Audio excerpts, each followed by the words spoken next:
Hey everybody, welcome to another Motor Age TSC webinar. We appreciate you coming out and joining us this evening. Of course, I'm Pete Meier of Motor Age Magazine, and as always, joined by my co-host in crime, my buddy Jerry Truglia. Nice to be back with you, Pete, and nice to be back with all of you, more importantly, right? Yeah. So we had a month off between webcasts. What a month it's been, right? And we will be here again next month on the 19th. But tonight, we're going to talk about keeping the smoke in the ECM, what to check before you replace it. Right, and he's not talking about Cheech and Chong, not up in smoke or anything. But we don't want any of the smoke out of that box. Yeah, no, the old, what was it, the old Lucas Electrics, you can still order the smoke in the box, right? Yes, I think smoke. It came with every part. Right, for every part that they ever made. But, all right, we want to thank, of course, the sponsors that made tonight possible, and that's our friends at Mitchell One. So thanks very much to those guys. Yep. If you aren't already a user of the various products that they offer, we encourage you to go over to www.mitchell1.com and learn more about not only their service information, which has been around forever, right? I remember been using it for years in the big books. In the big books, right? And then the old CD days. CD, then DVD, right? now online. And now online and Pro Demand. Good stuff, Pro Demand. Yeah, good stuff. All right, before we get started in the webcast itself, some routine webinar stuff that we'll always go through before we get started. First, if you want the handout for tonight, go to this link. It's bit.ly/ECM test. It's capital letters ECM test to download the handout directly. You'll be able to have that along with you. Of course, if you don't have it right now, just grab a piece of paper and pen or pencil, make some notes for yourself, and then you can update your handout when you do get a chance to download it. We do know that probably easily half of you guys and gals are watching on your phone, right? And it's a little hard to put that all together. So if that's the case, just make a note of it and go access that a little later on. And we on. should say, Pete, they could always get in touch with you or I if they have a question, that we would answer that question for them in case you miss something. Absolutely. Also, when you signed up for the webcast, you signed up for an account with the Motor Age Training Connect website. Avail yourself of all the other webinars that are available to you on that site. There's an entire library that you can go back. We've been doing these for well over a decade, so just those alone, I mean, that's 40, 50 different titles that you can go back and look at easily, and a whole lot more, so take advantage of that. And if you need the continuing education credits, or you just want something nice to hang on the wall showing that you were hanging out with us tonight, don't forget to go back to your account page, go down to the bottom and click there so that you can view or download and print out your certificate of completion for tonight, all right? And as G said, if you have any questions that we don't get to tonight, then go ahead and either email myself or G, I got it right this time, right, at the email addresses that you see on your screen. And of course, it can be related to tonight's topic or anything else for that matter, because we really want to do, the whole reason that we come out for these things is to do what we can to help you guys and gals make your life a little easier in the shop, help you make a little bit more money, help you have a better living for you and your family. That's really what it's all about for us. That's why we come out and do these things. You bet. Here's what we're going to cover tonight. First, we're going to talk about the ECM function. And while we're focusing on the ECM tonight, this applies to any control module on the vehicle. We'll talk about programming, what the ECM has to be told what to do and how to do it. It's decision making, how the inputs are needed to carry out what that software engineer told it to do, what action it takes, what the outputs are needed to carry out those details of that programming, and finally, how does the ECM know that what it wanted to happen actually happened? Exactly. Needs some verification that, hey, we had the handshake and now we got the answer. Absolutely. And then we're going to talk about ECM pre-replacement testing. This is something that is becoming up more and more in questions that I've been getting. You follow that 20-page flow chart that you get in your service information system of choice, and you get to that very last line that says replace ECM. And I don't know about you guys, but I always got a little nervous about that because an ECM is not a cheap component to replace. you want to make absolutely sure that before you pull the trigger and put that new component in, that is indeed going to fix the car. And one of the things that we talked about early on, G, was the fact that there's only two scenarios here. Either the ECM is good and you replace it and you're not fixing the customer's problem, and now you have a component that in most instances you can't return because it's an electrical component, or it is bad, and if it is bad, you really need to know why it went bad, or you could do, just like we said at the very beginning, you could let the smoke out of what is, to coin your phrase, the most expensive fuse on the car. Exactly. Now, Pete, just bringing this up, just yesterday, Friday, we had a vehicle in here from another shop, and this 2020 Dodge Ram truck, they diagnosed it as a bad computer. So they put a new computer in, we programmed it, security, yada, yada, yada, through the Chrysler tool with Ytech. Come to find out, that was not the problem. They had the same exact problem because they didn't check all the powers and grounds and did not go through the flow chart. If they would have used Pro Demand and went step by step, people always want shortcuts. When it comes to PCMs, or any computer for that matter, if you change them nowadays, number one, you're going to have a bus communication problem. We had 116 codes in this vehicle because they disconnected, connected. Even after programming it, I tried to tell the guy who came to pick it up from the other shop, look, you have a problem here. It was a start-stop type of issue. This was a Hemi motor with a big alternator. And look, everyone makes mistakes, but you need to have the right information to diagnose the vehicle. You need the right training, the right information, and the right tools, or you're not going to be able to do it. Right. and my youngest son, similar problem. He had an old Dodge diesel that he was taking in his shop to have it repaired, and they told him it was a bad ECM. He approved the repair for the ECM. The shop wasn't as professional as it should have been, and put in a used ECM into it. Wrong fit for the vehicle, and now instead of a vehicle that would start and run but had shifting issues, wouldn't even start. So he ends up getting so discouraged with that shop, he takes it to another. Well, of course, this shop recognizes that, hey, that's not the right ECM for this vehicle. They order a new one, correct for the vehicle, they install it, and as soon as they hit the key, all the smoke went away from the ECM. Why? Because they didn't follow the procedures that we're going to talk about tonight. When they did, they found out that 3 out of the 6 injectors on that vehicle were shorted, which of course led to a high current flow in the drivers. And that's an important thing you said. So if you have something like that, and that's why I call the PCM or any computer the most expensive fuse on a car. Low resistance electrically is going to cause high amperage. And this is why computers burn out. People really don't get it until they keep burning the component out. And parts stores now are not being as generous with electronic components. I mean, dealers are like, you bought it, you probably didn't check something out. I remember years back, I still have that, I wrote it in Motor Age magazine, put a picture in, the old GM tool. Before anyone ever changed the computer, they would unplug the computer, put this board in, they had this ribbon cable and this little tool, and it went through each little component. Fuel injectors, EGR, any solenoid. Solenoids are anything with a steel winding, right? And if we have low resistance, we're going to have high current draw. That's going to burn that particular driver out. You may have other functions working, but maybe number 2 cylinder's dead. Or maybe EGR doesn't work and you got a flow thing and you just put another valve in. It ain't going to fix the problem if we got a burnt driver. Right. And now in the early days, OBD1, a lot of those computers, early computers failed simply from vibration in the car. Poor soldering. Learning curve there. But not so much anymore. These are very robust devices. They know how to build them now. Yeah. Right. So this is not the days of Pierre with the BMW boards on where you get the big magnifying glass and you would see how the solder joint just had opened and we take the solder gun out and just solder it back and it would work. Mm-hmm. Those days are pretty much gone. Right. Now when the driver burns out, the driver burns out. A lot of people always ask, why don't they make resettable breakers? Well, some drivers are resettable, but I always equate it to the breaker in your house and your toaster, right? The toaster is getting bad, something shorts, those little heater grids short. Well, it's going to break down the breaker, right? The breaker's going to go off. You keep putting it back on, works a little bit, same thing. That breaker is now weak.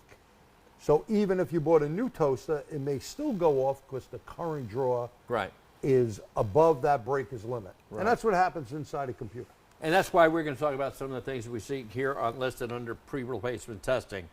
Like any other electrical device, it has to have good power and grounds in order for it to operate properly. That's one of the very first checks that you need to make when you're deciding to pull the trigger on that replacement. But Pete, I can't jump over that step. I hate that step. I don't like that step. This is what I hear from people. I don't like that. I'm going to go to step 5.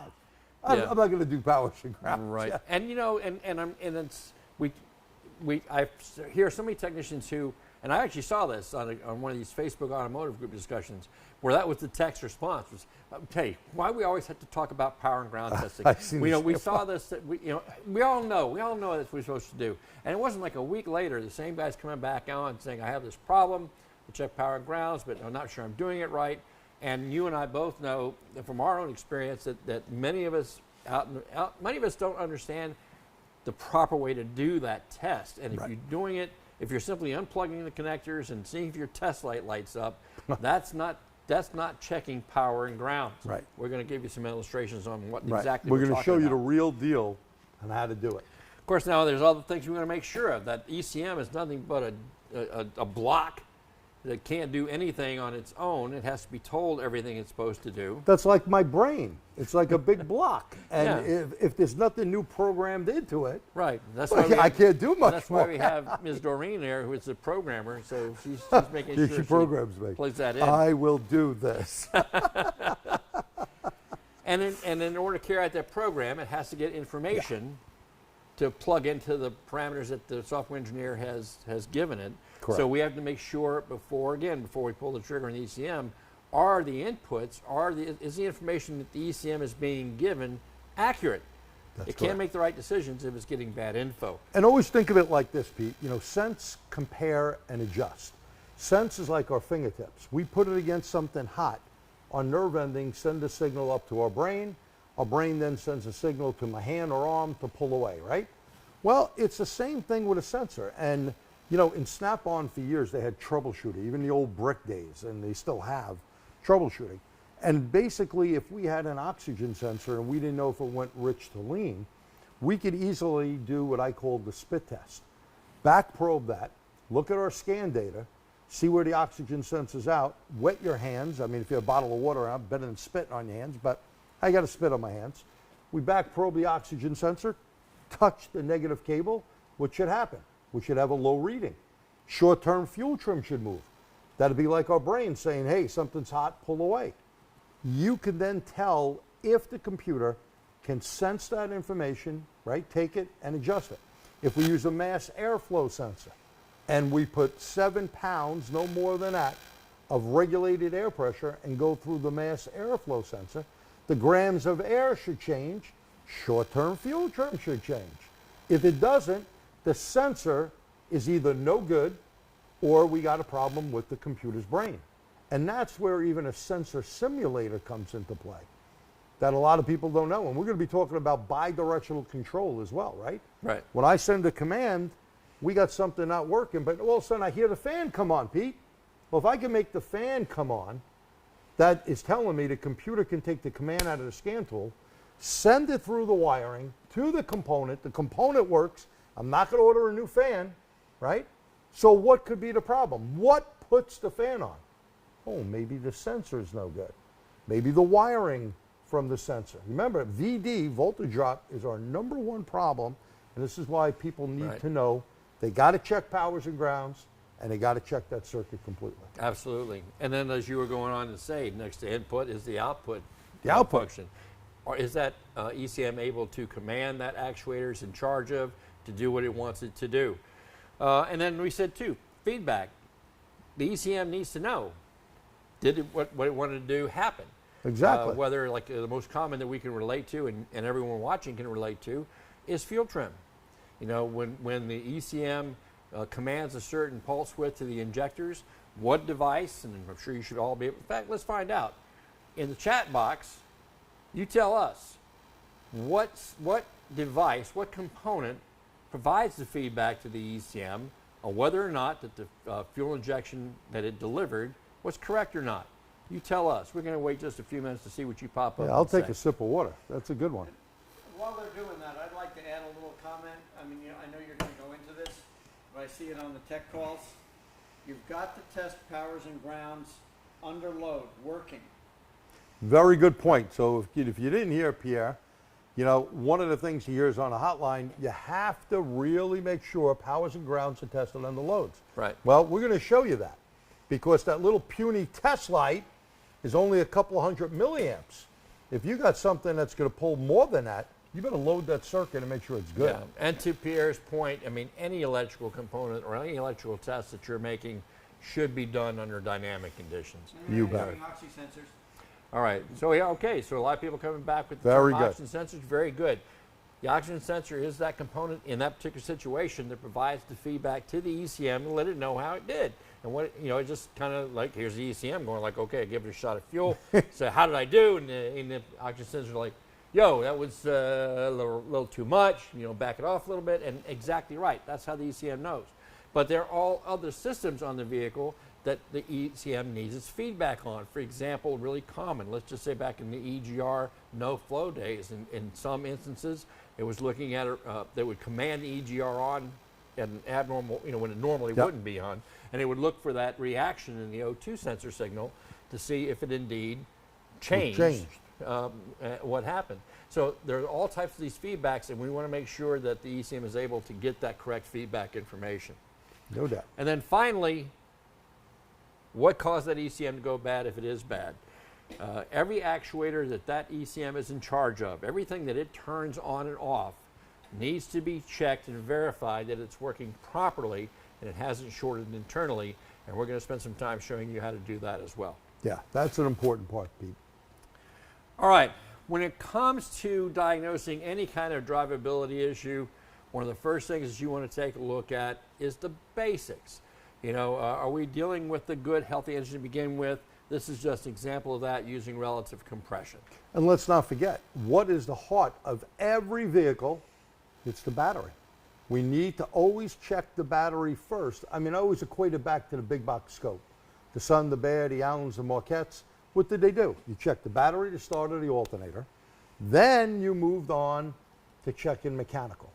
This is an easy way, pictured here, a snap-on scope, okay, the Zeus, and all you're doing is connecting. If you notice, we're AC voltage. We're just looking for the odd man out. If you look at this, basically the spacing is even, the height is pretty even. If we had a mechanical problem, not a coil, not a wire, not a plug, not a fuel injector, mechanical, like a valve issue or something. So when these are all equal, chances are, and it's not 100%, but a good 90% that you don't have a mechanical problem. Now, there are some things like, some VVT, some of the MDS systems like on the Chrysler shutoffs or DOD, displacement on demand, where you would have to go deeper and do in-cylinder pressure transducer. Because sometimes even a regular compression test will not show you that. And we've proven that, bless you, multiple times. So it's good to start here, but let's not forget the battery. Absolutely. Yeah, absolutely. Now, this we talked about earlier in terms of an overview and understanding how that ECM or any control module for that matter has to function. Again, it can't do anything by itself. It has to be given a set of directions from the software engineers. In fact, one of the very first things you want to make sure you do early on in your troubleshooting of any kind of a problem is to go and look at the technical service bulletins that the factory's issued. Because a lot of times a code that's been set may not really be a code that you need to worry about because the test parameters that the software engineers put in the beginning were wrong. So if I looked up and I'm working on one of those beautiful Nissans and I got a P0101, oh, you just bought a new mass airflow sensor from your favorite parts store. Rather than looking in Pro Demand, that would tell you, stop, you need to program it. And are you ready to program? Okay. Now that's not a full programming. We're not changing the PCM. So you don't need something like an LSID, locksmith type of license, or VSP, Vehicle Service Professional, which you should get. Go to nastf.org. That's important. But you need, and Snap-on sells it, a J2534, okay, capable box that you can go in and update this. Otherwise, you put a part in the car, and they're going to come back and go, hey, Pete, I still got a P0101. Right. You're not going to solve the problem. Right. So TSBs are good. Service information, you know, I always say get the G and half an O. If I had the other half an O and D, I'd be God. No one knows everything. I need to look at service information. I need to review everything. We can't run to the toolbox. We need to use the brain and eyes and the hands to go look it up and see what's what. Especially today. One of the things that we try to stress to the technicians that we meet is that the vehicles that you're working on today are among the most highly complicated, highly complex, highly engineered devices in the world. I mean, these are not your daddy's Oldsmobile, if you guys remember what Oldsmobile is. Well, you know, I like to take them back. This was the month of July. We're still in. July 20th, 1969, we landed on the moon. Now, if you look at a 1980 GM vehicle, it had 160 bits per information per second. We then went with OBD1, 8,192 bits of information per second on the GM 12-pin connector. We then switch over to OBD2 in 1996, experimental in 94. We get up to 10,000 bits of information per second. We then switch to CAN, 500,000 to 1,000,000 bits of information per second. That space capsule had less power than that. So think about what you're working on, okay? And think about what those brave guys did going up in that capsule in the first place and landing on the frickin' moon. It is an amazing thing that our country has done. Yeah. Super amazing. Yeah, and the thing we want to remember about these vehicles that you're working on is they're not as tolerant of mistakes as we may have been used to. Today's vehicles, ladies and gentlemen, you either fix it right or you fixed it wrong. There's not a lot of gray area anymore.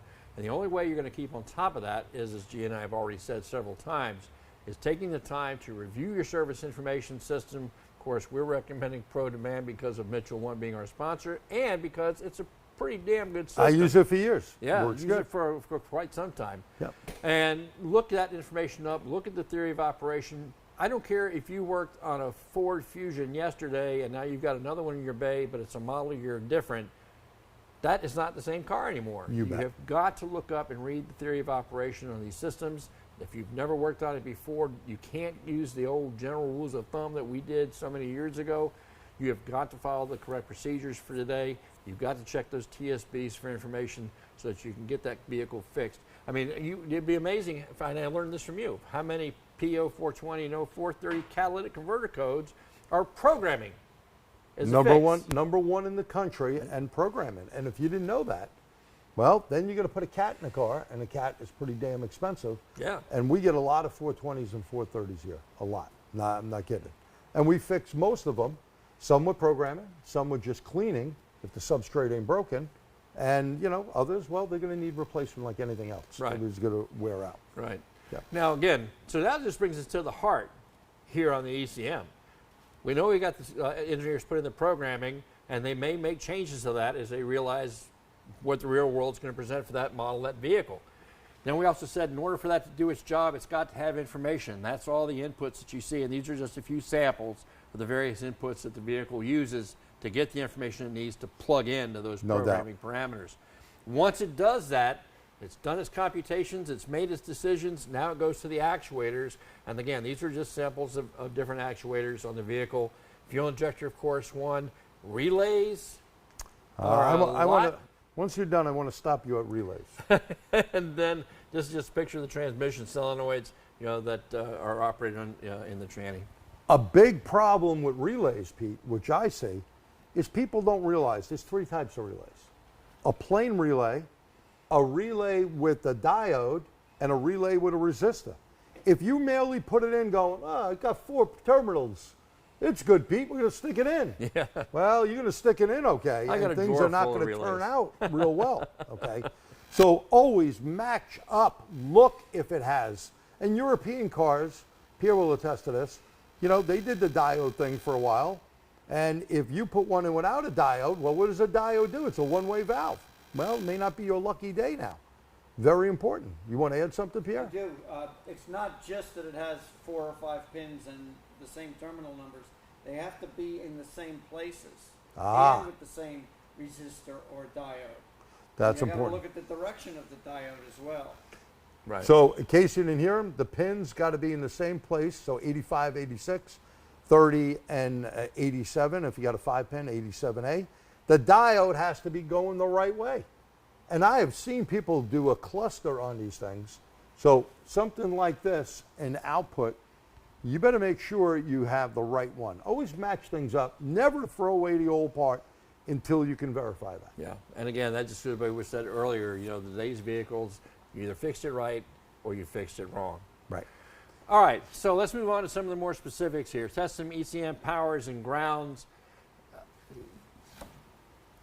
The whole thing that you want to remember when you're checking power and grounds is what you're looking for here is the voltage drop that you're going to see in the circuit. That's the only accurate way to see if you have an issue with the circuit. Now, to do that test, we're going to go in a little more detail. I actually show you on the vehicle how we're going to do that.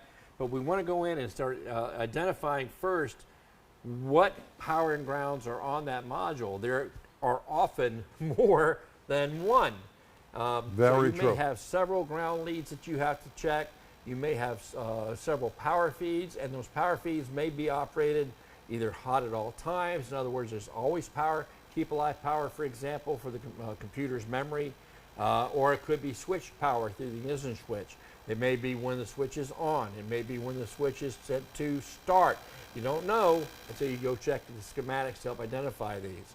And we're going to show you that. You know, the schematics that you look at on the particular vehicle we're going to work on, we're going to show you that just on one of the 3 connectors to that computer, there are 4 grounds on it. Mm-hmm. Now, the old days on an E4 type system on a Ford, typically you had 10, 20, 30, 40, 50, 60 were all your grounds. And you're not going to remember everything. This is why we have surface information. Am I getting 12 volts to that particular power source there, right? We know 12 volts in the computer.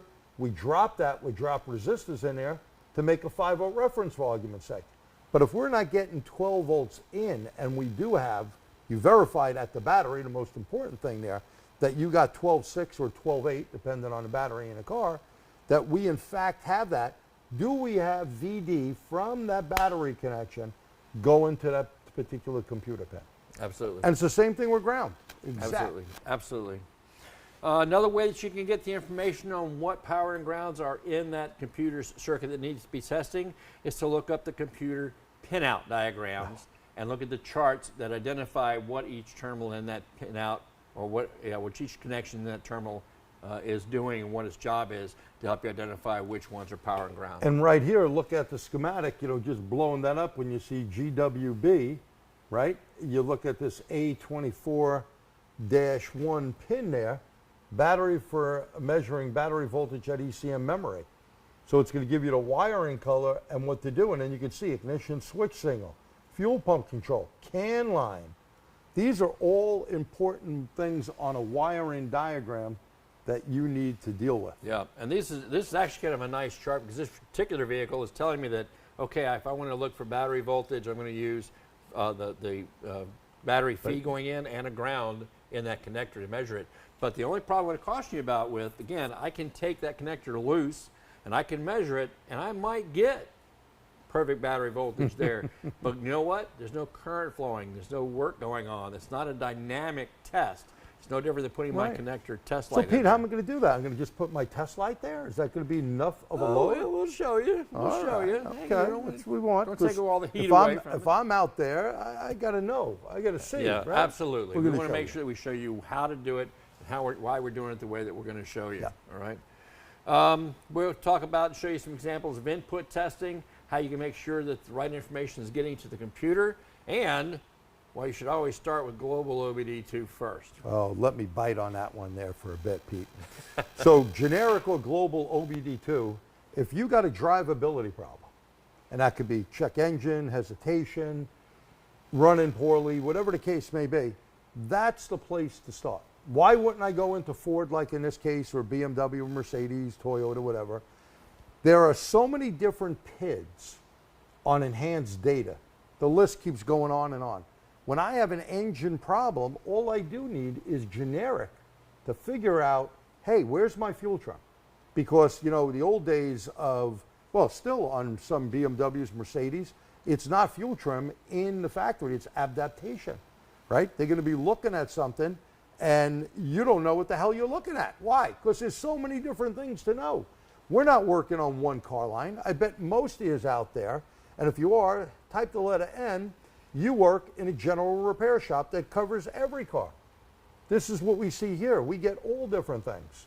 I mean, we got Beamers out there, we got Toyotas out there, we got Mercedes, all these different cars come in. It's hard to know everything, never mind model to model.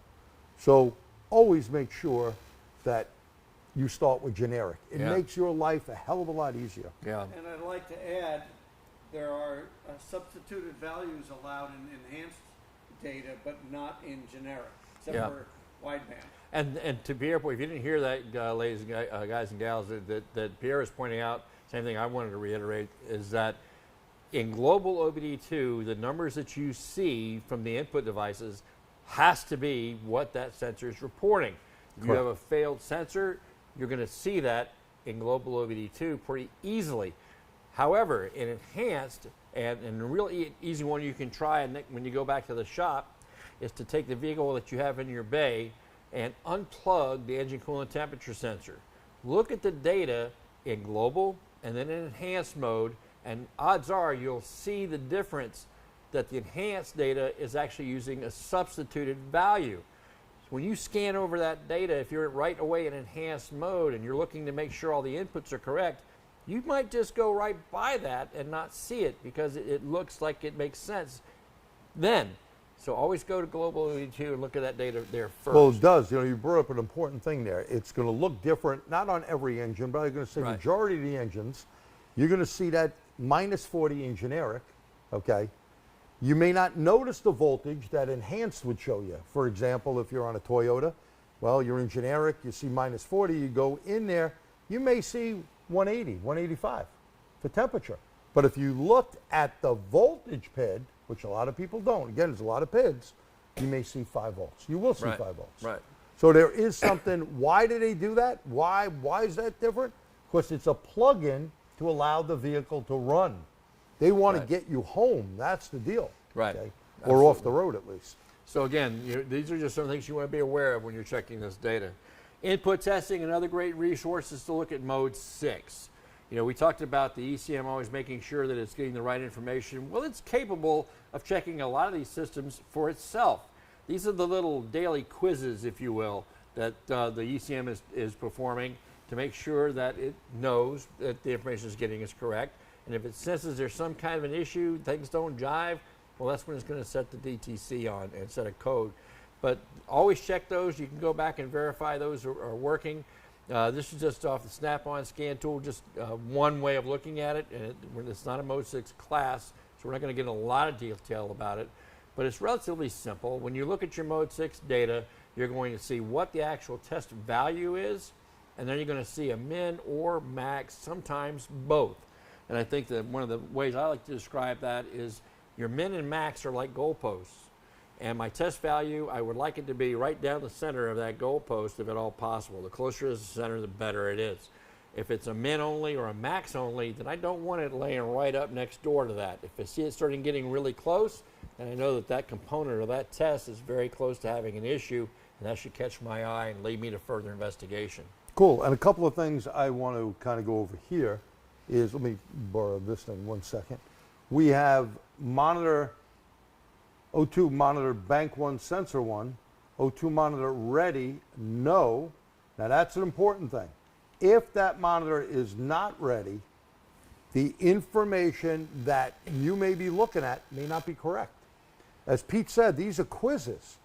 Now, depending on the year of the car, the make of the car, the engine in there, the software that is put in there, it could be, it fails between, you know, this minimum and maximum test here. You know, it fails there. How many times does it fail? People always ask that. Well, gee, how many times is it going to fail? Okay. Well, it could fail 10 times, it could be 20 times. It's up to the manufacturer, the guy who made the software, to actually come up with that particular number. Now, once it fails there, we're going to make a fictitious number 20 times. That's fake. I don't know that. I'm not an engineer. Okay? But once it fails there, I can tell you this, it goes to pending code. Once it fails 3 times, according to EPA and SAE, 3 times, the you suck light comes on. That's the stuff that you don't want to see on that night when you want to go home. Jill's calling, come home, Pierre, where are you? Pierre. And he has a you suck light on, right? You don't want that. People get bent. They didn't know Pierre fixed their vehicle for VVT solenoid problem, and now they have a O2 or air fuel ratio problem. They have no clue. So we need to make the customer aware that these are quizzes, like Pete said, and if you're kind of failing the quiz, well, let's not be surprised if your check engine light comes on down the road. Right. So Absolutely. it's a good thing actually to go over with your customer. Another way that you can check for proper input operation is through the use of your multimeter or digital storage oscilloscope. Now, I think we both prefer the use of the scope because we can see that that input signal and look at it in more detail than simply looking at a number switching on a multimeter. You know, for like your crank and cam sensor signals, for example, you know, what is their shape, what are their peaks, is there any dropouts or fallouts, things that you're not going to see, you know, with a multimeter. And this is alone. important. Here it is, 2009 Chevy Traverse. When you get a cam code, either an 11 or a 13 or a 17 or 19, pretty common codes even into the 20s, you get intake and exhaust cam problem, you're going to need to pull the scope out. Not a meter, the scope, and look at these patterns. Obviously, intake and exhaust can't be on the same.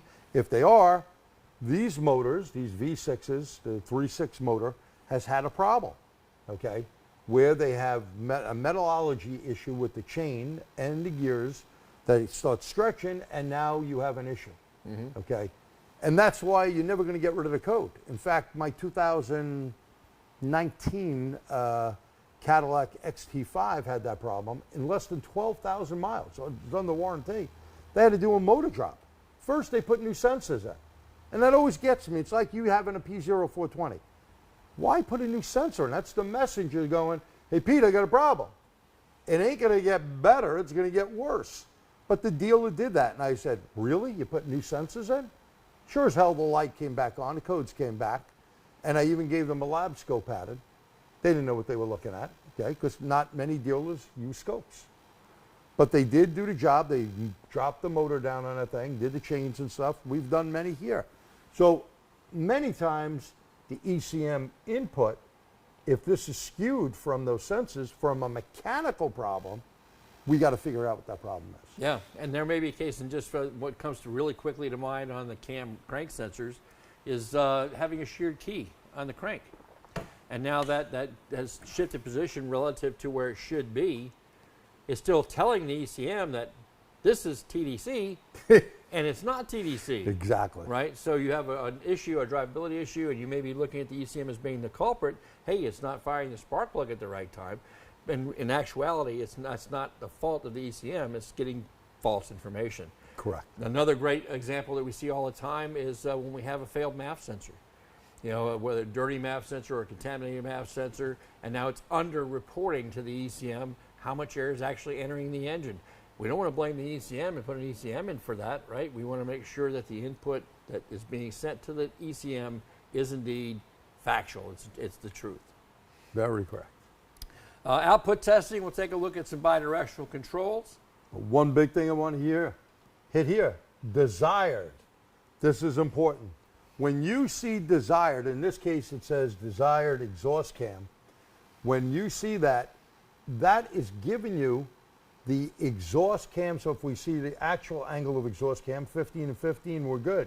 Desired intake, 18, cam angle, 0. We got a problem. Yeah. We got a problem, Houston. So you're not landing anywhere with this other than tell the customer, hey, I have to tell you we're going to need to take this engine apart. Well, why? Because the computer is telling me. We don't even have to look anything up. When you see the word desired, that's saying, hey, here's where Right. we got to be. So take a look at this here. When I pulled this out, is one of our real cars that we had in here. So we had intake cam is desired at 18, and we are desired intake angle is 0, and 18 is desired. You got a problem. Yeah, I think the vehicles now with the desired pits is really one of the neatest things since sliced bread, because now we in the past, when you were looking at the data pits for a vehicle, you had to become familiar with that line of vehicle to get an idea of what was Correct. right and what wasn't right. Now, the desired pit, basically, guys and gals, that's the software engineer telling you, this is what I'm telling the ECM to do. Right. This is what I want it to see. And the computer's telling you, well, actually, I'm only getting this, as you just pointed out. So those two should be in sync with one another, and when they're not, of course, you have a problem. Yeah, if you're not in range, you got a problem. Graphing sensors, of course, you can use that to also make sure that they're working properly. This is just an example of looking at the front and rear O2 sensors, chasing down to 420, 430. And note this, the front O2 must dither going up and down. Has to go up and down as you see on the bottom, right? And the rear O2, does it really matter if we're a straight line in the middle or up high like here or down? One of the things I would always suggest is, because many of us don't realize the rear O2 could be controlling fuel trip. And people go, no, that's impossible. I had a guy argue with me recently, and I said, think about it.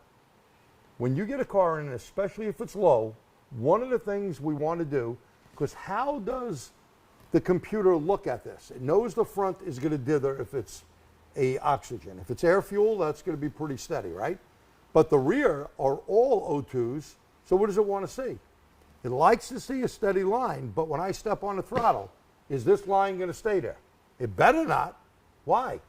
This is done at a steady speed. If I'm doing this down the road, if I'm punching it, this will dither. Mm-hmm. I can make it dither in the bay. If it's just all the way low and you hit the pedal like this and you don't see it move, suspect that that sensor is bad. Number one, we want to check powers and grounds. We're going to talk about that again. You want to check that the heater circuit's working, right?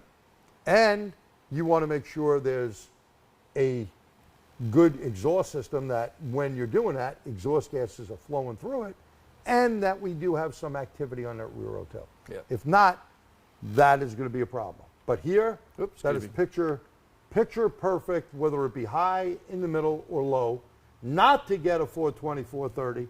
How do you get the 420, 430? It would look like you see on the front sensors on the bottom of that graphic. That's what to keep in mind. Another thing that you can use your scope for when you're looking at output testing is what I call an if-then test. If you do X, do you see Y happen? And you can use your scope to trace that as well. And here it's just a 12-volt square wave, isn't it? Yeah, very, very simple pattern in this, Simple example. pattern, and you probably have a 3, a 4, a 2, and a 1. It's probably some sort of a cranking sensor type of setup, which it was. Okay. Here's an area that more and more of us may not be aware of, and we want to make sure that we talk about this.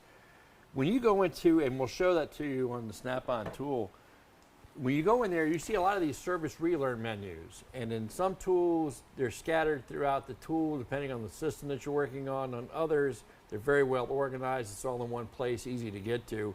But you need to be aware of these different procedures. For example, very common crank relearn. You fix something, if you fix a misfire, you may have to relearn or get the ECM to relearn the crank sensor signal or the relationship between the crank and the cam. Now, way back, I remember back in the old days with Ford, if you replaced one of the sensors or you cleared keep alive memory, you had to do the crank relearn. It would do that after you drove the vehicle a certain way for a certain period of time. But now it's a step in the procedure on your scan tool to get it to go through that relearn. And it's not just a crank, is it, G? No. And some of them, like a V6, the older V6 GMs, you had 150 RPMs. You had to put the parking brake on. You had to put the pedal all the way down, and it would get the rev limiter. And then it would tell you it's learned. Now, some of them, like BMW and Chrysler did for years, it is a drive pattern. And sometimes it takes a while. If you don't see cam and crank sync, you may get a P0302. You're working on number 2 cylinder, Oh, there's no problem in number 2. But hold it, you just put a new Right. plug in, a new coil, a new injector. It's not there. Why? It doesn't know how to count out where the problem is. We're not synced with cam and crank. Right. It's a very important thing to do. Right, Super absolutely. And not only that, like I said, about the crank relearns, but you go look in there, you may find that when you replace a cam sensor, there's a cam relearn, position sensor relearn. You replace an O2 sensor, you may have to perform an O2 sensor Oh, relearn. come on, Pete. What do you mean? Yeah. I've changed Yeah. O2s for years. Yeah, yeah, and that's what I'm sure a lot of you guys and gals are thinking as well. What? But yes, this is why you need to look, again, at service information, theory of operation, the correct service procedure for what you're getting ready to perform, and take the time. When you see that service relearn menu option on your scan tool, look at the various items in there. You may be surprised at what you haven't been doing that could cause you a problem down the road. Now, in factory tools, they'll warn you about doing that. Like if you're working on GM and using the GDS software, they'll tell you. In Snap-on, you could go into it, and of course, in Pro Demand, it'll tell you that. But if you're not RTFIing it, reading the freaking information, you're not going to know that. Right. And plenty of people go, come on, that's ridiculous. I've done this for years. The old mentality is going to get you in trouble. Okay, we really need to understand that this is a different ballgame nowadays. Absolutely, and that's something that we reiterate time and time and time again.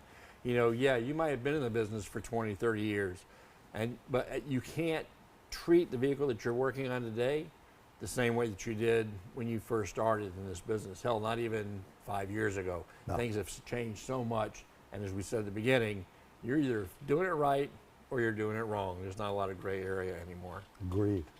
Just an example of NIAC bidirectional test. Again, we'll talk a little bit more on the vehicle, but this enables us, as G said earlier, is that ECM capable of operating this particular actuator? If I can command it through the scan tool and it works, well then if it doesn't work when I don't have the scan tool in, then there's some information the ECM is not getting that it needs in order to make that decision. And that's important. And again, you could go up, lift the idle, or bring the idle low. What reason would we want to bring the idle low? Type it in there. What reason would you want to bring the idle down low? For what reason? Because we could go up with the RPMs. Yeah. And we could go down as far down as it'll allow us from whether it be APP, an accelerated pedal position type of setup type motor. But there is something, any answers on there yet, Pierre? Why we wouldn't go all the way low? All right, there may be a little delay. I'll take another sip of water and then we'll kind of tell them. Meantime, I was singing like the Jeopardy song. Da, da, da, da, da. Yeah, you can sing. You're a good singer. No, no, no. Oh, God, All right, so no. nothing? Okay, up. Check engine stall speed. Okay, well, sort of right. Minimal air rate. Okay, so we have a minimal air rate. Why would you want to do that? Oh, throttle plates don't get clogged up? That is a big problem, right? So that is something, minimal air rate, or what did he say again? It's sort of right. Two people answered just as you were starting to talk. Carbon poking and minimal throttle. There Very you go. good. Excellent. Very good. Yeah. Get some sharp You people guys in are there good, tonight. or gals, depending. Yeah, very good. Excellent. Again, this kind of falls on what we talked about with the service relearn. We may have to go in and perform some type of initialization when you're replacing a module or performing a service on the module. This is just a screenshot showing the going through that. Or how about you changing a battery? You put a battery in, oh, but hold, that's only European. Nope. Domestic vehicles are doing this as well. And if you put a battery in the vehicle and you don't register it, well, oh, nothing's going to happen. Yes, it is. We could have problems like the idle may be higher. Why? It wants to charge what it thinks is a dead battery or close to dead battery. We may have problems where that battery doesn't have a good life for the simple reason you didn't tell the computer system. Everything we're working on is electrical, right? And this is why, again, we push the powers and grounds, why we tell you to check stuff. Man made it, man could fix it, but man needs to do some frickin' reading, right? Because we got to go through it and see what is the strategy? You know, one thing I always like to tell people, and Pierre and I have discussed this for years, if you knew the strategy, you could fix something. The automotive Bible that I call it, AKA the Bosch Automotive Handbook, version 10, go to sae.org, not a sales pitch. Start reading through there, man, and you get some crazy stuff in your head. Super good, I'd Pierre. like to add something to that. I bought it recently, and it was a PDF online. You don't have to buy a paper copy with print that my old eyes can't read. Is it still version, is the online still version 10? 11. It was 11. 11, okay, so new update that I will have to buy. Because I use that all the time. If you go to Amazon, you can get the last year's version a lot cheaper. Okay, we got to help SAE out. We kind of talked about this a little bit about the self-verification that the ECM does, so we won't spend a lot more time here. Again, these are just things that the ECM may command a device on to see if it gets that if-then testing that we talked about, or the immediate feedback like the O2 sensor provides for fuel control. Big one. We're going to make sure we show you on the vehicle. I'll give you some, he's got some great examples to share with you on things that were okay and some that not so much, that cause problems for the customer's vehicle, letting that smoke out that we're trying to avoid. But if you do determine that, in fact, the ECM is indeed bad, there has got to be a reason for it being bad. And you have to make sure that you correct that cause. That's the ultimate cause of your customer's problem. Fix that, and then you can replace So the don't ECM just components, plug in right? this new expensive fuse again, Right. Because it's going to burn up. How do we find what that problem is, Pete? You know, a lot of people don't want to put the time in. Well, my boss says, hey, it's a bad computer, just throw another one in. Then when he smokes that one and smokes another one, now we got to go down to the nitty gritty. Shouldn't we have done it right? You know, I think the big thing out there, Pete, a lot of people are afraid to charge. This is an important step, but I'm not talking money-wise here because we don't want to get into that. But if you're afraid to charge a fair amount to do a diagnosis, and you come up, yes, your computer is burnt out. But before I sell you a new computer, I need to check what's ever on that circuit that burnt out. If it was an EGR circuit or an injector circuit, we need to do that. If we don't do that, you're going to run into a problem. Right. You know, there's one I recall on a Ford van, an E350, an E350 van, that the driver went bad, stayed grounded, almost hydrostatically locked the motor, okay? So right away you're gonna go, oh, I'm just gonna throw a new computer in. If that injector has low resistance or a wire is shorted and I put it in, aren't I gonna have the same problem? And how many of you, you answer this yourself, you don't have to tell me, how many of you test a part before you put it in? It's hard to test a computer, but we could test a component, okay? Right. See what a drawer is, I'm gonna show you some of that, right? And if you don't, I know a lot of times the owner of the shop just wants to get stuff out the door. Right. What we do here is I never force my guys on time. You know, I tell them to think about it. If you're on it too long, you got to call me over or someone else over, take a look at it, and you got to tell the customer, okay, we went this far, but something had to burn this out. I'm not comfortable in selling you a new computer that's going to burn out, and then we're going to have to tell you we got to diagnose it anyway. Check the circuit out, and we're going to show you some components on how to do that. Okay. All right, so before we actually get in the vehicle, do you, any of you have any type of questions on what we covered so far? And we'll give you a couple of seconds there to type those in if you do. And then if not, we'll go ahead and move on to the vehicle and do a few things on the car. We did cover a bunch of stuff, Pete. We did. We did.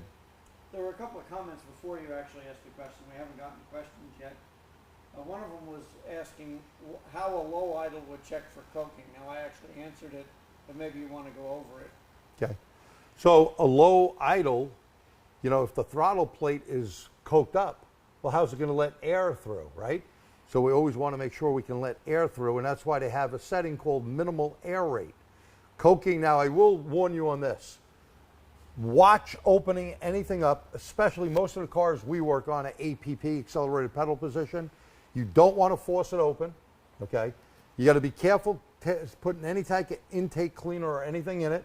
If you can, you need to buy a new gasket, remove the throttle plate with the motor off, obviously, okay? If not, sometimes gaskets are not available.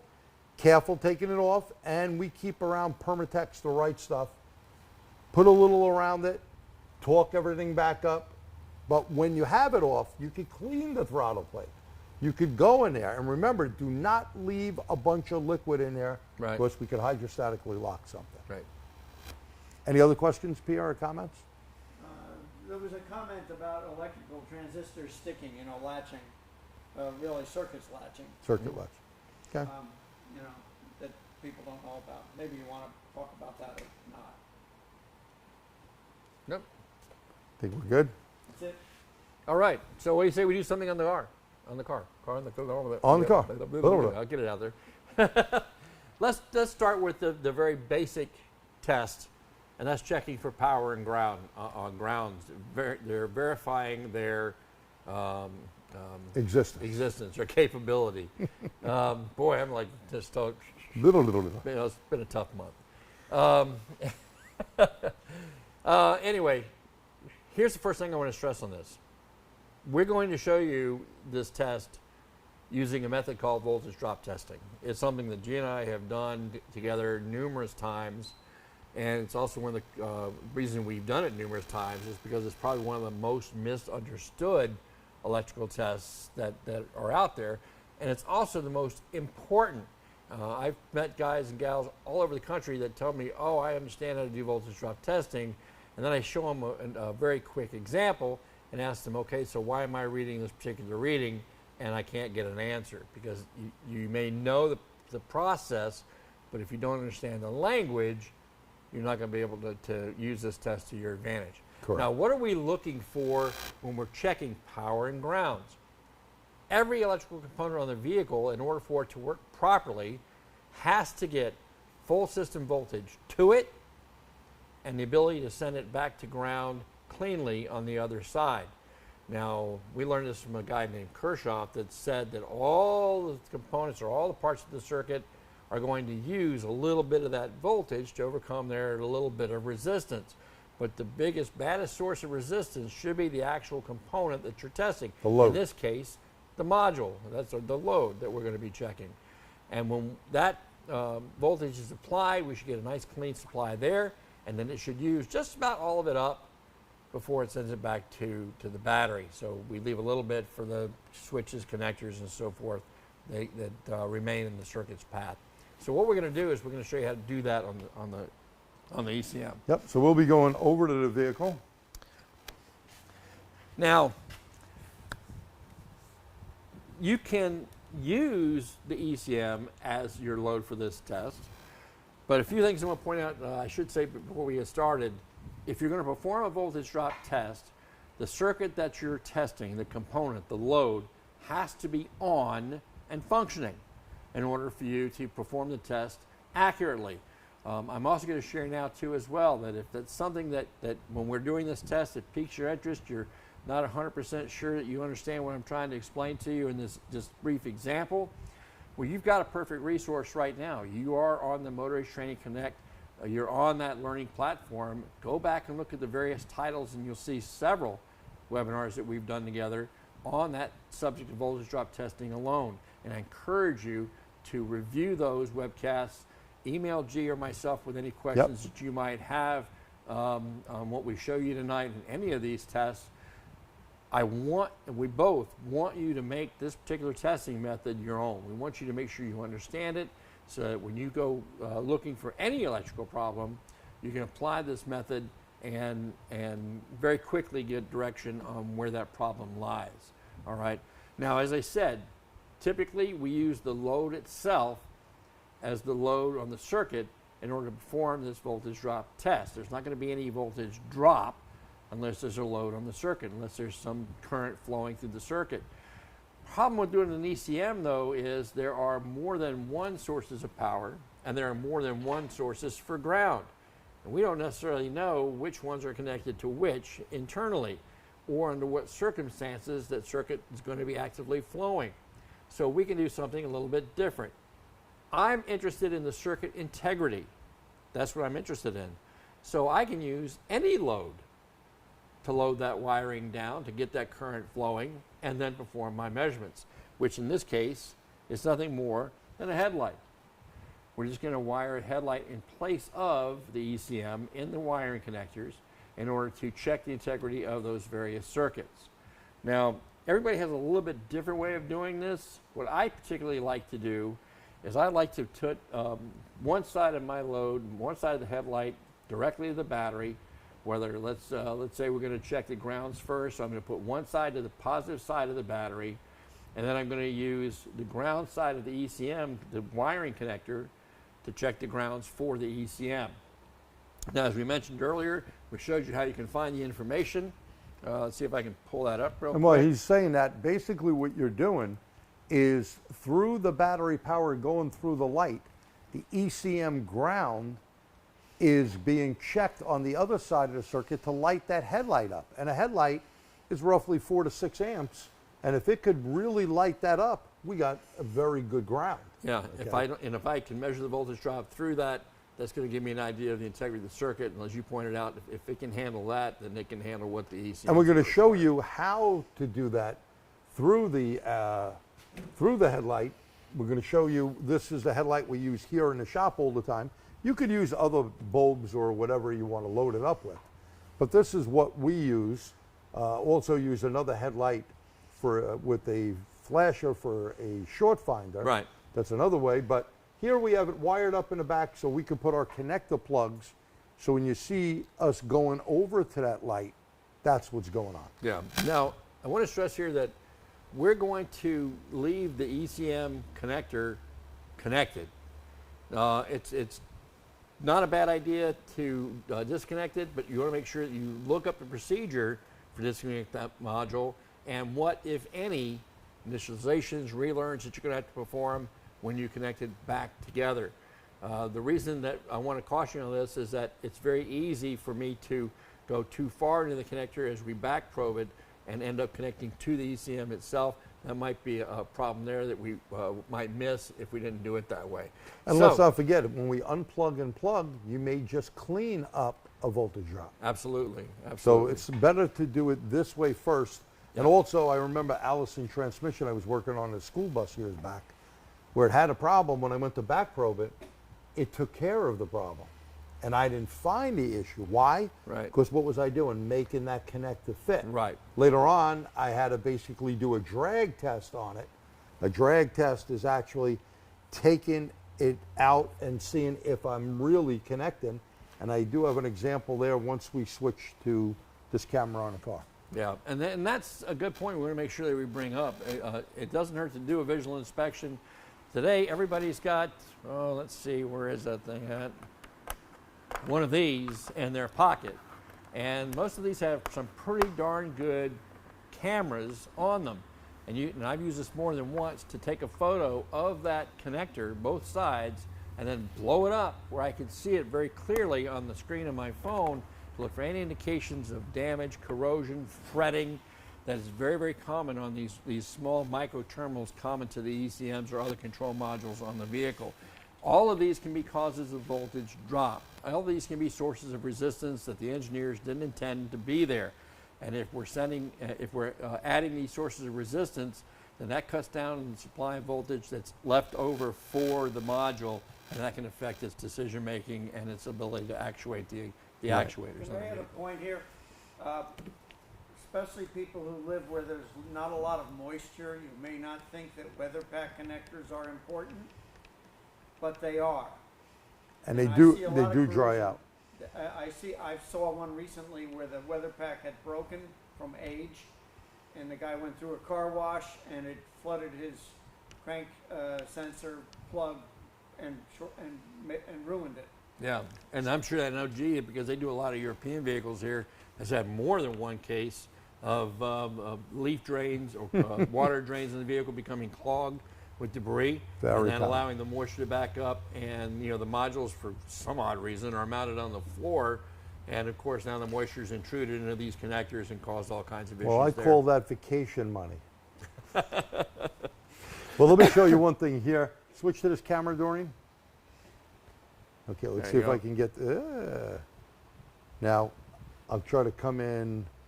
You're going to see a couple of marks on that blade. There you go.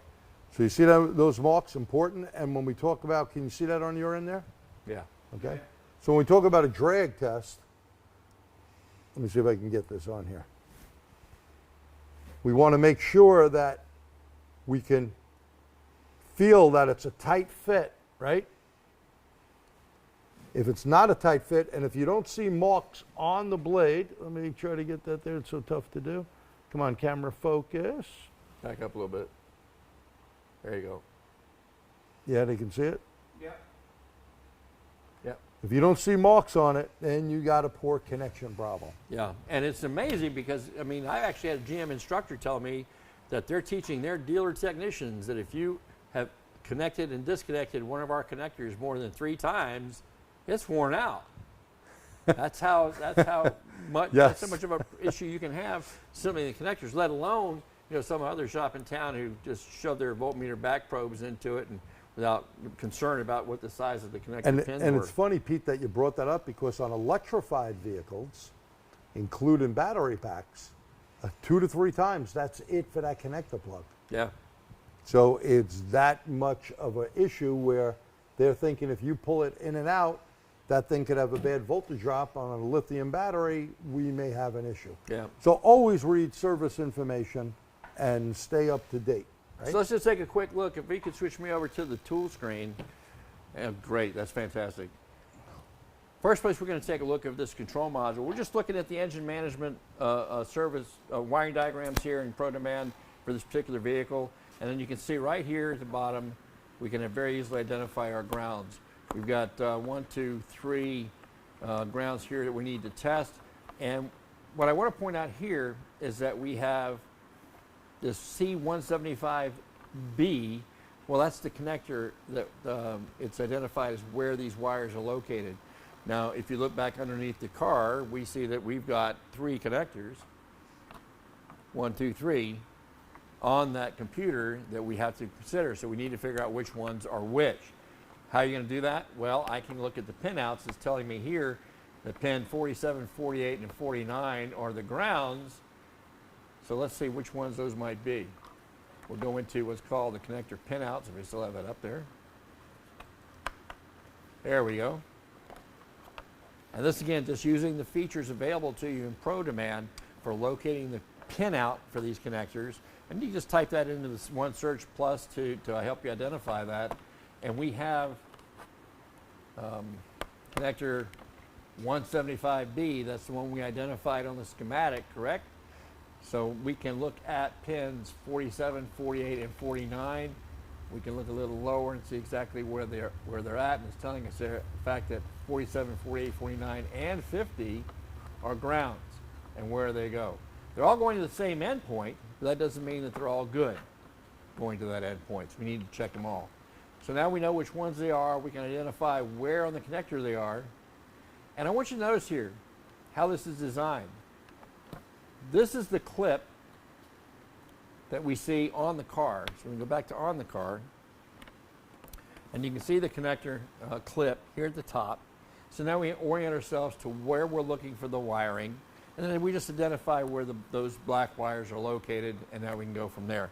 Now in this case, let's go ahead and make sure we have our positive leads connected up to our headlight, which it is. And let's pull up the tool that we'll need. And we'll just go back into our scan tool and pull up the multimeter. We're going to have it set there on a voltage scale because that's what we're looking for, measuring voltage drop. And now we're just going to go ahead and use that the back probe as an example. We'll get our ground set up there. And let there be light. And let there be light. All right, so now I have my headlight on. And if we can flick that over to the tool screen one more time. I'm going to start by going right as we would any other voltage drop test, as close to my load as I can get it on that ground terminal. And you see we're reading 240 millivolts, or about 1/4 of a volt. And let's show them, switch to this camera, show them where he's at. So you It's can going right to the ground side of the light, just like I would any other voltage drop test. Now I want you to note here that our leads are set up so that I'm reading the negative side of the circuit alone. Right. All right? So any number I get is the amount of voltage drop that's in that circuit. If I see a little bit, not going to be too concerned. But if I saw something like 2 volts, 3 volts, or more, that's a big red flag that something's wrong. You bet. All right, now I also want to show you too that I do have, it's a 1/4 of a volt. That's a little more than I'd like to see. But where is that located? Is that somewhere in my test leads that I've set up in order to get to my ability to measure that, or is it coming from the main wiring harness itself? So I'm going to move a little bit closer. If we go to that under hood and show that by the computer again. I'm just going to measure it a little bit closer to where I'm set up into my So can everyone computer. see he's down here now? Now take a look at the screen. You got 160 millivolts versus, I forgot what it was before. But 240 millivolts. 240 millivolts. That's So, about 80, that's a third right there, just in the wiring. right. So you want to make sure your test leads are not going out to crazy lengths, because that's resistance, isn't it? Right. Think of it like a power plant down the road, and the power plant is putting out electricity, but all that wiring that has to get to your house or your building, well, sometimes they need transformers to boost it up, right? Because that's resistance. Here, we're not boosting anything up. We're losing, because of a long wire, we're losing a good reading. And that's why when Pete went right there, if we can go to this camera, right to that red wire, right? Compared to using the bigger wire, and we're connected to here at the battery, red lead to the battery right here, right? And the negative side is what he's using here to do the voltage drop, okay? And that was 240 before. Right. Now, if we go back to what we saw in the schematic, the diagram was showing us that they're all going to the same ground point. So is this 160 millivolts common to just this one wire, or is it a problem with that ground point? We could have corrosion there, loose nut, maybe something Stall with washer wrong, missing, something yes, stripped. anything at all. So let's go ahead and we'll check one more of the grounds just in a comparison and see how that looks. So we're just going to go ahead and move our test lead over, get that test light going again. So now what he's doing is going to another ground Find my on this place. computer. He's moving over. There's 4 grounds on this. You see the headlight is lit. All right. So there's the headlight. If we switch to this camera, Headlight lit, switch cameras. Headlight is on, and then we'll go to our ground side. and switch the screen. Now we can see on the tool screen we're reading about the same. 250 millivolts. Right. 240, 250. So it's So about the same. basically, that wire is causing a lot of resistance, because now when Pete goes back Go a little directly to the wire, now go to the tool screen, and we're reading 160 millivolts. Right. So just as an example, we've checked 2 of the grounds. We're seeing 160 millivolts as the amount of voltage drop between the 2. So now we should probably go take a look at where that final ground point is. Maybe clean it up so we can get that dropped a little bit more. Correct. But I'm going to tell you this, guys and gals, if you're watching and you're not comfortable or you're not familiar with this type of testing method, again, check out the resources right where you are right now. You have your account set up. You have access to this material. By all means, use it and go through that. And, take it, some wiring, some light bulbs, your meter, and take an afternoon at the shop to play with it until you make this test your own. I can't stress this to you enough. If you are not comfortable or you're not understanding exactly what we're trying to show you here, you need to be. And once you are, you're just going to go like, oh, Jesus, that was simple. And we've done, over the years, like you said, over a decade, every time we're always asked about doing voltage drop. Right. So really get comfortable with it. Go back, look at some of the videos.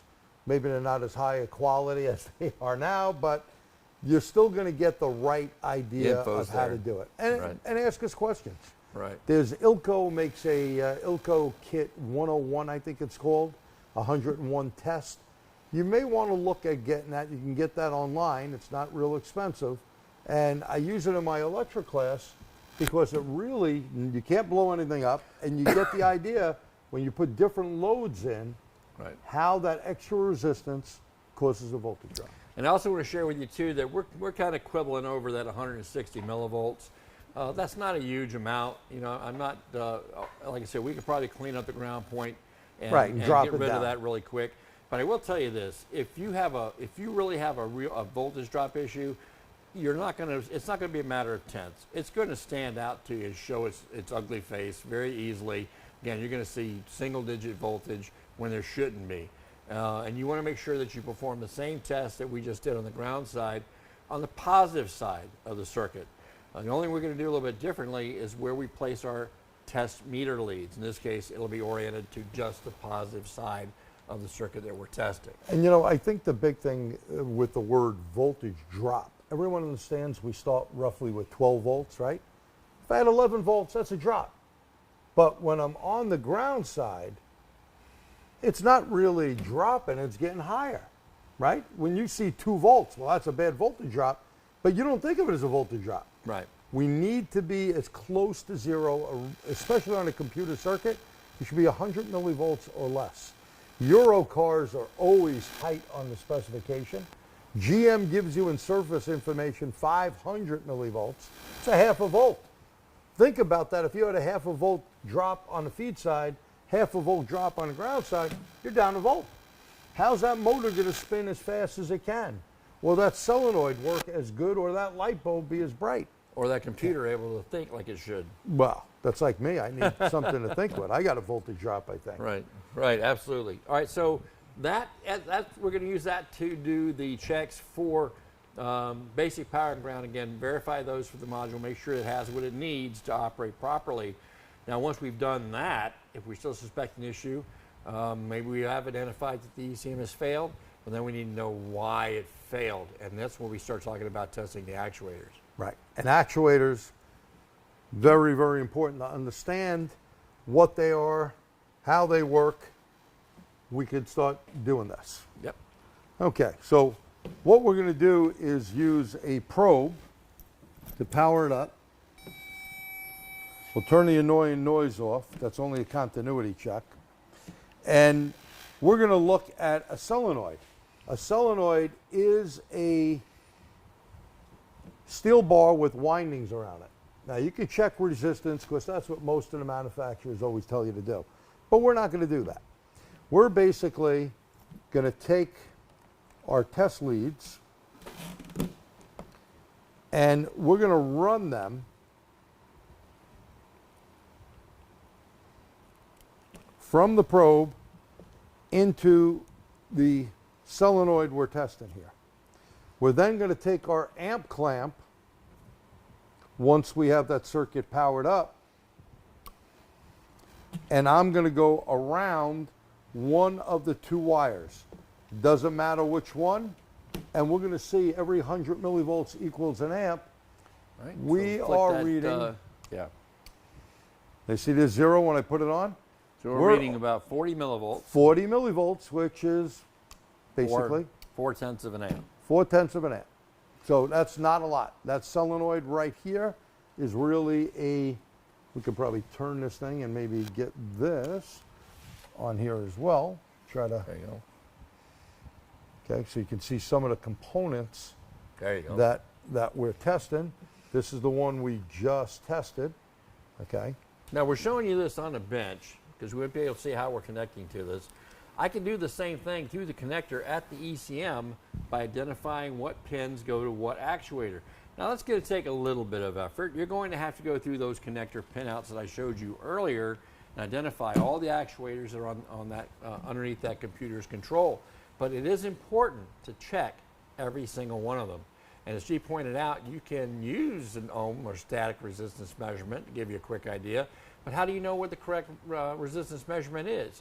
You can probably research it. You might find some of those specifications in the service information system. A fuel injector, 12 to 15 ohms on a regular, ported injector. But how about if we had a mechanical issue there? The pintle is stuck. right? You're not going to see that. And resistance is not going to show you everything. Right. So right now we're going to check a fuel pump, and we're going to see what the amperage is. And in case you want to know, we're connected with an amp clamp. We're connected with a meter here. I got continuity because I have that green light. I don't know if they can see that. Can you see the green light there, or you can't? Not real, yeah. There you go. Yeah, you can see. Okay. Okay. So now when I put this on, you're going to hear this motor spin. And you see it jumps up. Look at that. It got excited. Don't you wish you got excited? Look at that. Okay. So it's jumping and go to the screen.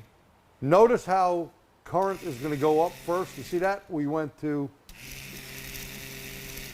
Yeah. 0.6. And then this is a beat up motor. We're staying at about 4 to 5, right? So every 100 millivolts equals a volt. And basically you got a very low amount there. Yeah, and at one point, I want to remember here too, now we're checking the fuel pump to give you as a demonstration. Obviously that pump's not doing any work. It's not in the tank. It's not trying to move any fuel. That's going to increase the amount of current draw.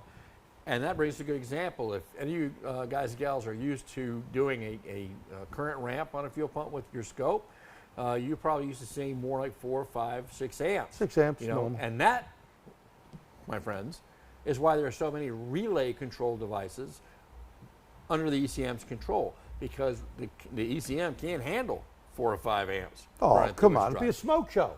Didn't we tell them it was all about smoke before? Absolutely. So what is the maximum amount of current you think that driver can handle? I don't know, Jake. What's a good number? Now, most drivers cannot handle more than 1200 milliamps or 1.2 amps for more than about 6 milliseconds. And 1,000 milliseconds make a second. Now, we're not talking about a GDI injector or a diesel injector. That's a separate circuit. Right. Okay? But we're talking most automotive stuff. And of course, you could research this, but when I first got totally intrigued with this was with that GM special tool that I described earlier. We unplugged the computer, it gave you a card, and it told you what each solenoid should pull. Like an evap solenoid, a purge solenoid. How much amperage do you think a purge solenoid should pull? Any guesses? We'll give you a couple of seconds to type that in. While they're typing that, there was a question. Have either of you seen an injector driver on an ECU being damaged due to a faulty fuel pump? All right, that's a good question. You know, we're looking at it as an injector driver damaged by the fuel pump. Well, certainly those circuits are not related. So that's something that I wouldn't say that you would see that. However, the injector is still an electronic device all by itself. And as G pointed out, if there's a short in the winding, well, we all know what Ohm's law teaches us. If resistance goes down, current's going to go up. And that's what we're looking at here. So I know G's giving you the 1.2 amps, but again, if there's a problem with a shorted component, it's not going to be a matter of 1/10 of an amp or so. You're going to see the difference. That's the important part. Same with like when you're comparing the injectors, like my son's diesel. 3 out of the 6 injectors are shorted. Well, certainly the current flow through those 3 bad injectors was significantly higher, so much so that all the smoke just went poof right out of that brand new control module. Good burnup. So the one answer I got is low fuel pressure would necessitate longer on time, requiring the driver to work more and maybe burn out. That's kind of pushing it. So a fuel pump not delivering enough fuel and having one injector burn out, that would be pretty difficult. I'm not saying nothing's impossible, but it probably would not happen. Wouldn't be my first choice. Yeah. I mean, when you're doing a diagnostics, the very first thing I'm going to tell you is that nothing's off the table. Nothing. Everything is suspect until proven otherwise, and our job as diagnosticians is basically to eliminate everything it can't be, so whatever we end up left over at the end is what it's got to be. Yeah. So don't ever discount anything as a possibility, but that wouldn't be the first thing that popped in my mind. If I did have a pump that wasn't delivering enough fuel, in other words, volume is low, pressure is certainly going to be low, what are you going to see in terms of your fuel trims? It's going to be like trying to correct for that, especially on the upper ends. You're going to have drivability issues when you're trying to do like highway cruise or anything under load. When that fuel demand is higher, that's what you're going to see first. Now, is the ECM going to try to correct for that by increasing pulse width? Yeah, but it's going to do it across the board. because all the injectors are going to be affected equally. So Right. again, that's my reasoning anyway for why I would suspect that. And, number and one. here's what I would do when I take the injector out. I would test it Yeah. and see what the amperage is, just like I'm going to do here. In fact, I'll get that injector. You yak for a second. I'll get an injector. Excuse Actually, me. instead of you yakking, there's another question. All right, another question. Is that solenoid test good for ECVs and AC compressors that are controlled by a PWM that are pulse modulated? All right. Well, let's just start with the AC compressor. If there's, these are again typically relay controlled devices. All right. So it's the relay draw that I'm looking at. How much is that relay drawing to be operated by the ECM? And typically, my experience has been around 300 to 500 millivolts, less than half an amp. Less than half an amp, not millivolts. But so they don't draw a whole lot. If there was a problem in the relay, then perhaps. The compressor itself, I wouldn't suspect that it was going to cause any damage to the ECM. Again, that's why they have the relays in place to prevent that from happening. I hope that answers the question. If not, resubmit it and let me see what I can do to be more clear. Okay, so I have an injector here. Is that what that I thing got is? I got two injectors just to show 'em. So if I thought that the injector was a real problem, all I have to do is take a probe, right? I got to power this thing up. So all I'm going to do is connect here to power and ground. Of course, you can use jumpers that are designed to fit the terminal that Right. you're testing. I have continuity. How do I know? I got the green light on. I'm going to hit the button, and I'm going to see what the current draw is. Gonna peak at 500 about 80. millivolts. Yeah. So that's not a lot. Why isn't it a lot? I'm going to tell you why it's not a lot. There's no fuel pressure. There's nothing going in. Switched here. There's nothing going down here through this screen that is going to put pressure against the pintle to actually cause higher amperage. So if I thought that was the case, I'd love to see that injector. Again, not saying anything's impossible, Right. but it doesn't sound probable. So let's take a look at another injector. You would all agree, switch back to this camera. Doreen? There we Okay. So here, this is another style of injector. We're going to go on positive and negative. And remember what the last one was? Well, this is probably going to be similar. And if this injector was shorted, and remember we have no fuel going down from here, if this injector was shorted, I would have a very, very big current draw. Let's see what it is. And notice it switches there to 7, but basically 500 millivolts.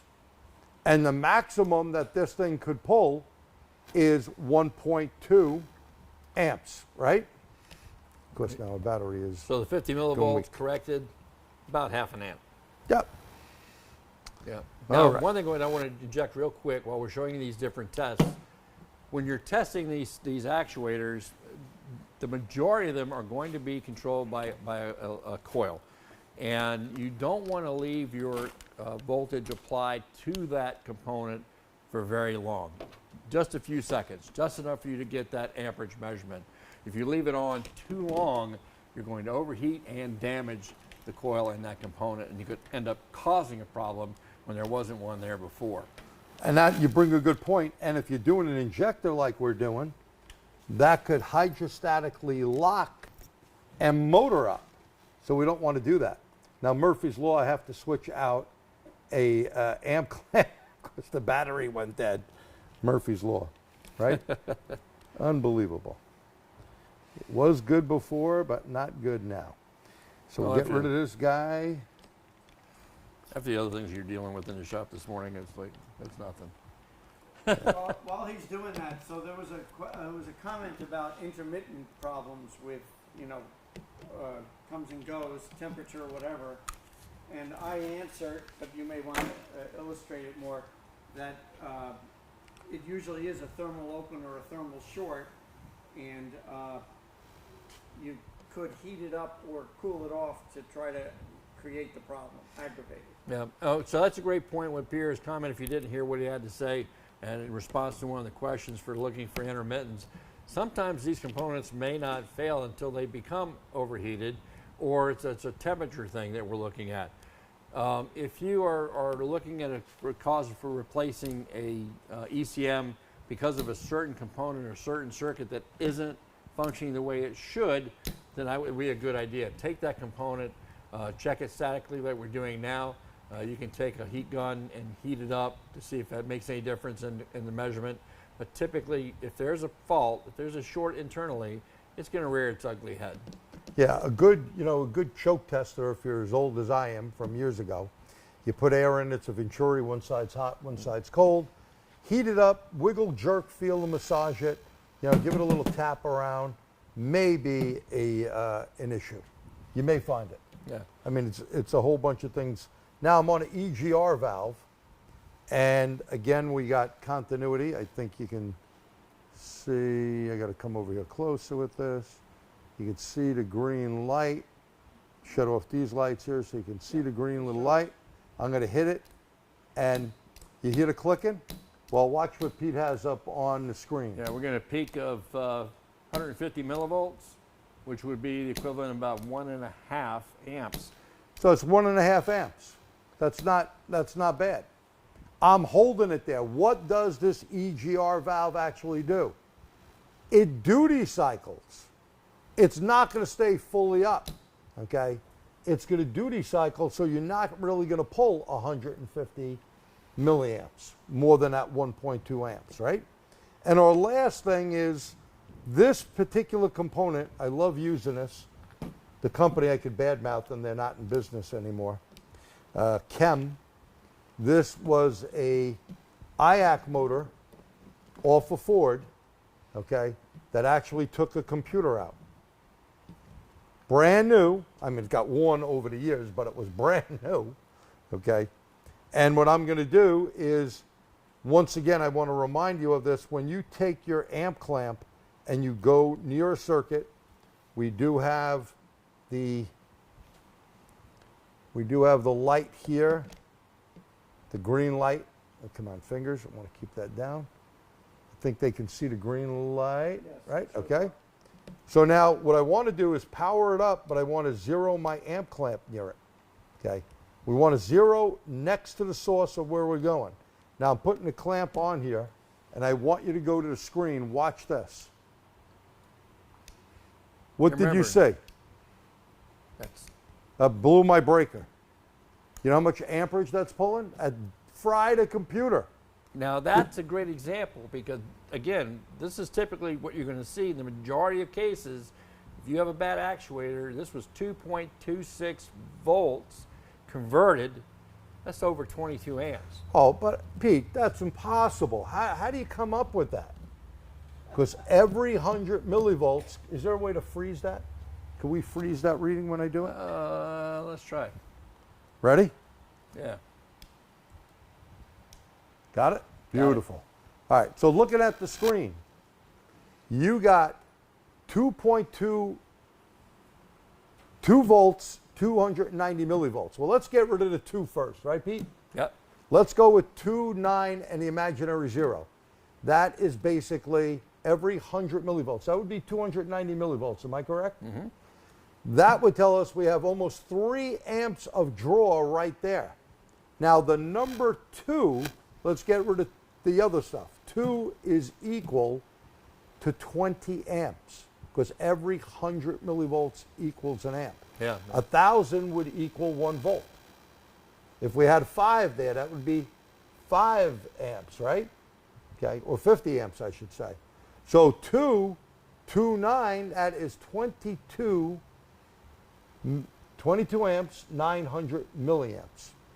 This thing, can you see why it burnt the computer out? Yeah. It's a lot of current draw. And pop my breaker here, the thing is still a little hot. You shouldn't really do it. And another good example for this is you saw, here's a bad component over 20 amps. Your multimeter, if you're using an amp mode, typically is going to handle that. So you may not let the smoke out of the new ECM, but you may let the smoke out of your multimeter. Yeah, so your it's always a multimeter good idea to fuse. use an amp clamp to protect your tools, or make yourself a test lead for Circuit your breaker. multimeter and put in a circuit breaker or a fuse in that test lead to protect that very expensive one that's in the meter itself. That is smaller than the fuse in the meter. Yes, it's smaller than the fuse in the meter. I've had phenomenal luck with a 10 amp circuit breaker and never blew a fuse with it, because that will heat up very quickly, shut off, and you can put it in an ATC fuse holder. Works really well. But again, if you want to burn up meter fuses, this will do it. Yeah, Amp I would've clamp done is it. your easiest way. Is the amp clamp as accurate as the meter? No, but when you're pulling that much, like Pete said before, it's like a voltage drop. Are we worried about, you're a little over 100 millivolt voltage drop on a computer circuit?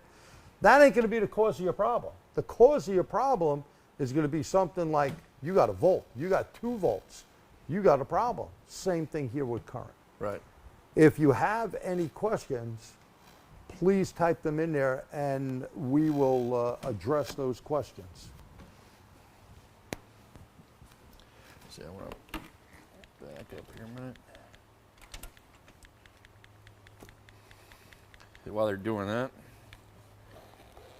put this up one more time. Take a sip of water. So while you're taking typing in any questions you might have, once again, I want to put the screen up. Encourage you, if you have questions later on that pop up, or something related, or not even anything you think we can do to help you, that's why we're here. What can we do to help you make a better living, take better care of your family, make life easier for you in the shop? Just feel free. Email me, email G. We'd be glad to do everything we can. We're to help. definitely here to work with you and help you. I mean, that's what it's about. If we have people that are working together for a purpose, okay, the purpose is to bring the industry up, okay? Sometimes we're our own worst enemy in this industry. You know, someone doesn't understand something, we don't call them stupid, okay? They don't understand it, they haven't been exposed to it. And, you know, again, I want to thank Mitchell One here as being a sponsor. You know why? All the people that are going to view this in the thousands, that is going to be helpful to someone. It's going to put a light on in someone's head. And I think the thing that at least, and I know for Pete as well, but I'm going to speak for me. The thing that makes me happy is not money. It's really when someone says to me, gee, you really turned the light on in my head. You really helped me. I just got a couple of emails from teaching out in California, and that put a big-ass smile on my face first thing this morning when I read those emails, because I was helping someone. I'm giving someone information. No one could ever take that information out of your head, okay? You're going to have it. And when we have information, we could diagnose a car, we could fix a car, or a vehicle, I should say, and that's what makes us all better. So let's work together and basically learn and ask questions. We don't know everything, but if we don't know it, we can at least research it. We right? certainly know people who do. You bet. And again, like you pointed out, I want to thank Mitchell One more time for being our sponsor for tonight's webinar. Companies like Mitchell One and the others that have been working with us over the years, they also have that true desire to be of help to you. That's why they make these resources available and help foot the bill so that we can bring these to you at no cost. And I also want to thank the P10 and Motor Age crew, especially Motor Age, all these years for, you know, partnering up here with TST and bringing this stuff to you, because without that, you guys wouldn't get this information. And we always want to make sure that the information is helpful to you. And as we're going through a few things here, if this has been helpful to you, if you could type the letter Y in, if it was helpful, letter Y, helpful. You thought Pete and I gave you some decent tips, letter Y. If you thought it sucked, letter N, not helpful, letter N, not helpful. And Pete, continue. Oh, look at that. Got pictures of us there. So, of course, we got a few little promos here we want to throw in as we wrap things up for this evening. If you want to come out and see us live, A feeling touchy? yeah, we're actually going to be in Chicago, October 15th, at the Embassy Suites in Rosemont, Illinois. And we're going to be joined by two others that you are very familiar with, Scott Brown and Brandon Steckler, our technical editor for Motor Age. It's the Accelerate Conference. You can go www.accelerate-conference.com for information on registration. And we want to, of course, thank the sponsors for that, Autel, some other companies as you can see, Milwaukee Tools, Repair Pal, Auto Leap. These are all people that, again, are helping make this conference available to you and keeping costs down to where this day of training is going to be affordable for you. And I guarantee you this is going to be an action-packed day. We'll have some refreshments available for you for first thing in the morning, lunch, and an after event kind of meet and greet, hang out with us. I think we got pizza planned, something going on. Yeah, we got something So going. maybe a cold drink in the bar or something like that. You never know. But by all means, make plans now, October 15th, 2022, to join G, myself, Scott Brown, and Brandon Steckler at Rosemont, Illinois, at the Embassy Suites Hotel. We'll be looking forward to seeing you. And I tell you something else. If you want to take advantage of this guy, he's doing more and more of this stuff, and I'm really glad to see that he is offering personalized, hands-on training right here in the Mayo Pack shop, the home of ATTS, TST, and of course the Auto Clinic. Yep. Right. So this is a working shop that we're in, and tell them, G, what you got coming up. Well, we got a couple of things coming. We got an electronics class or electric class, October 3rd, 4th, and 5th. We go out from 8:30 or 8 a.m. to 4:30. Lunch is served as well, full color book, hands-on. So you bring your meter. If you don't have a meter, we have a few to loan out. You'll be working on test boards and then actually going on a car so you know what you're doing. We cover everything from a logic probe, a test light, a logic probe, a digital voltometer, and of course a lab scope, because that's what you need to diagnose cars today, right? Then we got our 3-day boot camp. Now, some people may have you go 5 days and they're going to take it easy on you. Well, you know, it's like being in the service. If you had a crappy sergeant, well, maybe your ass ain't coming back, right? I'm going to be your worst nightmare. I'm going to be a drill sergeant that's going to be on your butt, work you from 7:30 in the morning. I say 8:30, but usually we don't get out of here till at least 10 at night on Friday, Saturday. So I tell people, rest up Sunday, 4 o'clock on the dot, you're out of here.